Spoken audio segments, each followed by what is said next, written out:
അഫാനെതിരെ ഉമ്മ ഷെമി കാര്യങ്ങളെല്ലാം തുറന്ന് പറയുന്നുണ്ട്. അവൻ ചെയ്ത കാര്യങ്ങളും എങ്ങനെയാണ് ഇത്ര കടം വന്നിട്ടെന്നുള്ള കാര്യം.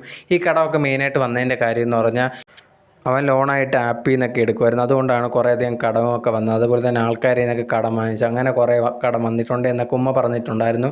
ഇതൊക്കെയാണ് മെയിനായിട്ട് ഇങ്ങനെ കൊണ്ടുവന്നത് എന്ന് ഉമ്മ മീഡിയ അടുത്തും പോലീസിൻ്റെ അടുത്തൊക്കെ പറഞ്ഞിട്ടുള്ളത്. പക്ഷേ എന്നിരുന്നാൽ പോലും ഇതിൽ മെയിനായിട്ടുള്ള ഡൗട്ട് ഈ ഉമ്മയിലും എല്ലാവർക്കും ഉണ്ട്. കാരണം ഈ ഉമ്മ ഇതിൽ പങ്കാളിയാണ്. ഈ ഉമ്മയും കൂടെ ചേർന്നിട്ടാണോ ഇതെല്ലാം ചെയ്തതെന്നൊരു കാര്യമാണ് ഭയങ്കര ഡൗട്ടുള്ളത്. പക്ഷേ ഉമ്മയുണ്ടെങ്കിൽ ഇപ്പോഴും ഫുൾ അഫാൻ്റെ തല്ലിൽ വെച്ചിട്ട് പോവുകയാണോ എന്നുള്ള ഡൗട്ടൊക്കെ എല്ലാവർക്കും ഉണ്ട്. പ്രത്യേകിച്ച് എനിക്കും അതിലുണ്ട്. കാരണം എന്ന് പറഞ്ഞു കഴിഞ്ഞാൽ ആദ്യത്തെ ഉമ്മയുണ്ടെങ്കിൽ ഭയങ്കരമായിട്ട് അഫാനെ സപ്പോർട്ട് ചെയ്ത് ഭയങ്കരമായിട്ട് പറയുമായിരുന്നു, അവനൊന്നും ചെയ്തിട്ടില്ല എന്നൊക്കെ ആദ്യത്തെ കാര്യങ്ങൾ പറയുന്നത്. ഒന്നും തുറന്ന് പറയാനൊന്നും റെഡി ആയിട്ടില്ലായിരുന്നു. പിന്നാണ് ഇപ്പോഴെന്ത് ചെയ്യുന്നത്, അഫാനെക്കുറിച്ച് ഭയങ്കരമായിട്ട് അവൻ ചെയ്ത കാര്യങ്ങളും എല്ലാം പിന്നെ തുറന്ന് പറയാൻ പോകുന്നത്. അപ്പോഴത്തേന് ഈ ഒരു സമയത്ത് എന്തൊക്കെ പറയണമെന്ന് ചിന്തിച്ചതാണോ എന്നിടത്തുള്ള ഡൗട്ടും കാര്യങ്ങളും എല്ലാവർക്കും ഉണ്ട്. ഈ ഒരു ഉമ്മ ഇതിൽ ഭയങ്കരമായിട്ട് ഹെൽപ്പ് ചെയ്തിട്ടുണ്ട് അഫാൻ്റെ കാര്യത്തിൽ എന്നുള്ളത് എന്തൊക്കെയോ ഡൗട്ടും കാര്യങ്ങളും എല്ലാവർക്കും ഉണ്ട്. അതുപോലെ തന്നെ അഫാൻ ഇതുപോലെ കടം എടുക്കുന്ന കാര്യം എല്ലാം അറിയാം. അപ്പോഴത്തേന് ഈ ഉമ്മയായിട്ട് ചെയ്യേണ്ട കാര്യം എന്ന് പറഞ്ഞത് നിർത്താൻ ശ്രമിക്കണമായിരുന്നു. പക്ഷെ അതൊന്നും തന്നെ ചെയ്തിട്ടില്ല. അപ്പം ഈ ഉമ്മയ്ക്ക് ഇതിൽ നിന്ന് എന്തൊക്കെയോ ലാഭം കിട്ടിയിട്ടുണ്ട്. ഇത് വെച്ച് ഇവർ എല്ലാവരും അടിച്ചു പൊളിച്ച് ജീവിച്ചു. അവസാനം ഇഷ്യൂ വന്നപ്പോഴത്തേന് അഫാൻ്റെ പേരിൽ മൊത്തം ആക്കിയതാണോ എന്നൊന്നും അറിയാൻ പറ്റുന്നില്ല. ഇപ്പോൾ നമുക്കൊക്കെ ആണെങ്കിൽ ഇപ്പം നമുക്കറിയാം ഇതാണ് കടം വാങ്ങുന്നു, അതൊന്ന് തിരിച്ചടയ്ക്കാൻ ബുദ്ധിമുട്ടാണ് എന്നുണ്ടെങ്കിൽ നമ്മൾ മക്കളെ ആരെങ്കിലും പറഞ്ഞ് മനസ്സിലാക്കത്തല്ലേ ഉള്ളൂ.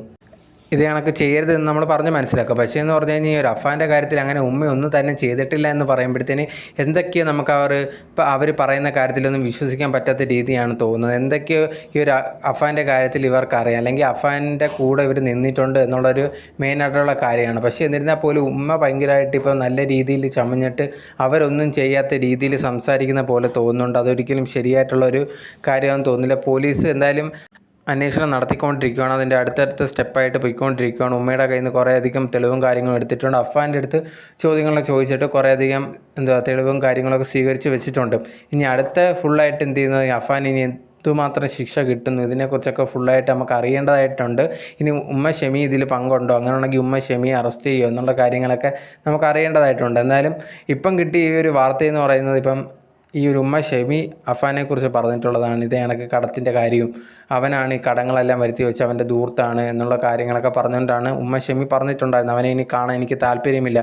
അതുപോലെ തന്നെ അച്ഛനായിട്ടുള്ള റഹീമും പറഞ്ഞിട്ടുണ്ട്, എനിക്കും ഇനി അവനെ കാണാൻ താല്പര്യമൊന്നും, ഞങ്ങളുടെ കുടുംബം മൊത്തം പോയി, എല്ലാം നശിച്ചു എന്നാണ് ആ ഒരു പാവ അച്ഛനും പറയുന്നത്. ഇതിനെല്ലാം കാരണക്കാരനായ ഇപ്പം അഫാനുണ്ടെങ്കിൽ ജയിലിൽ സുഖമായിട്ട് ജീവിക്കുവാണ്. ഇപ്പം അവന് ഫുഡും എല്ലാം കിട്ടുമല്ലോ. ഇതുകൊണ്ട് എന്താണ് ശിക്ഷ ഭയങ്കരമായിട്ട് കിട്ടുമെന്ന് എനിക്ക് മനസ്സിലാവും. ഇത്രയും പേര് സ്വന്തം അനിയൻ, കാമുകി, മാമൻ, മാമി, ഒരു അച്ഛൻ്റെ അമ്മ, ഇവരെ എല്ലാവരും കൊന്നതിന് ശേഷം എന്താണ് ശിക്ഷ കിട്ടുന്നതെന്ന് നമുക്ക് അറിയാൻ പറ്റത്തില്ല. അത് നല്ലൊരു ശിക്ഷയാണ്. അത് അവന് അർഹിക്കുന്ന ശിക്ഷ തന്നെ കൊടുക്കണം എന്നുള്ളൊരു കാര്യമാണ് എനിക്ക് ആഗ്രഹം. എന്നെപ്പോലെ പലരും അതായിരിക്കും ആഗ്രഹിക്കുന്നത്. എന്താണ് ഇതിനെക്കുറിച്ചുള്ള അപ്ഡേറ്റ് പുതിയതായിട്ട് എന്തെങ്കിലും വരുന്നെങ്കിൽ ഞാൻ ഉറപ്പായിട്ടും വീഡിയോ ആയിട്ട് ചെയ്യുന്നതായിരിക്കും. ആ വീഡിയോ നിങ്ങൾക്ക് കിട്ടണമെങ്കിൽ ഞാൻ ചാനൽ സബ്സ്ക്രൈബ് ചെയ്താൽ മാത്രമേ പറ്റത്തുള്ളൂ. സോ അതുകൊണ്ട് സബ്സ്ക്രൈബ് ചെയ്ത് വെക്കുക. അതിനെക്കുറിച്ചുള്ള വീഡിയോസ് വരും, അപ്ഡേറ്റും കാര്യങ്ങളൊക്കെ വരുമ്പോൾ വീഡിയോസ് ഞാൻ ചെയ്യുന്നതായിരിക്കും. Okay, by.